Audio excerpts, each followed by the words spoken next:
Le ministère de l'Agriculture, de l'Élevage et de la Pêche, en partenariat avec l'Organisation des Nations Unies pour l'Alimentation et l'Agriculture FAO, avait mis en place un projet d'appui au renforcement des capacités sur l'identification des préparations pesticides extrêmement dangereuses, PPID, et la promotion des alternatives nécessaires. Mercredi 22 mai, au bureau de la FAO à Brazzaville, sous une atmosphère ambiante, a débuté un atelier de renforcement des capacités des agents du ministère de l'Agriculture, de l'Élevage et de la Pêche. Cet atelier avait pour objectif sensibiliser les différents acteurs de la filière des pesticides et mettre en œuvre une stratégie capable de mieux diagnostiquer et rapporter des cas d'empoisonnement dus à une utilisation inappropriée des pesticides, identifier et promouvoir les méthodes alternatives en lieu et place des pesticides identifiés, comme le souligne Maurice Obombi, coordonnateur du dit projet. La problématique des pesticides aujourd'hui crée beaucoup de ravages à travers le monde.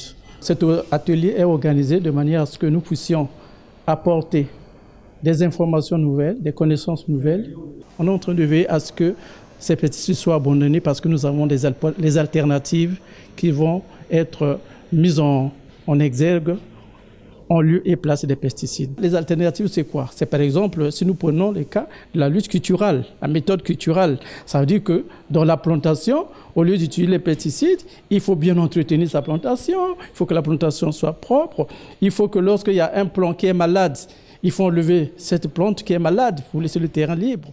Cet atelier aux échanges fructueux permettra aux participants d'assurer à leur tour le relais auprès des producteurs et maraîchers afin de parvenir à une utilisation plus rationnelle et harmonisée des pesticides.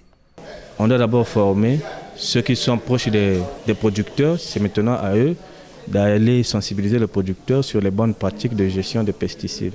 Parce que ces produits, quand on les utilise, il y a des délais. Après traitement, parfois, il faut observer 10 à 15 jours avant que le produit soit commercialisé. Mais il y a beaucoup de maraîchers qui ne maîtrisent pas ça. C'est pour connaître les pesticides dangereux qui peuvent nuire à la santé de l'homme. Voilà pourquoi nous venons à cette formation. Et les attentes, c'est que les gens, les connaisseurs de l'agriculture sauront les pesticides dangereux et ceux qui sont même défendus. La lutte contre l'utilisation abusive de ces produits chimiques demeure un combat au quotidien, comme l'affirme le directeur général de l'agriculture, Bienvenu Chouava. La problématique de l'utilisation abusive des pesticides est au cœur des préoccupations de notre chef de département.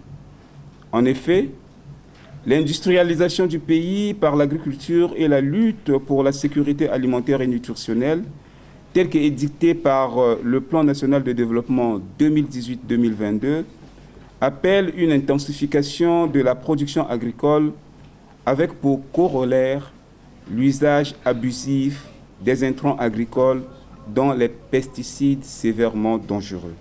Le ministre d'État a attiré notre attention sur la dangerosité des pesticides utilisés dans les pays du Sud. D'après l'Organisation mondiale de la santé, aujourd'hui dans le monde, 200 000 personnes meurent chaque année suite à une intoxication due aux pesticides, soit plus de 500 personnes en moyenne par jour.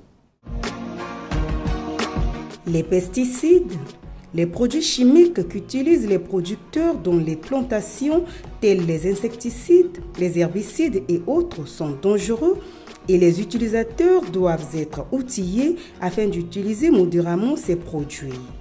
Prendre conscience des mal est une première arme pour vaincre ce mal, dit-on.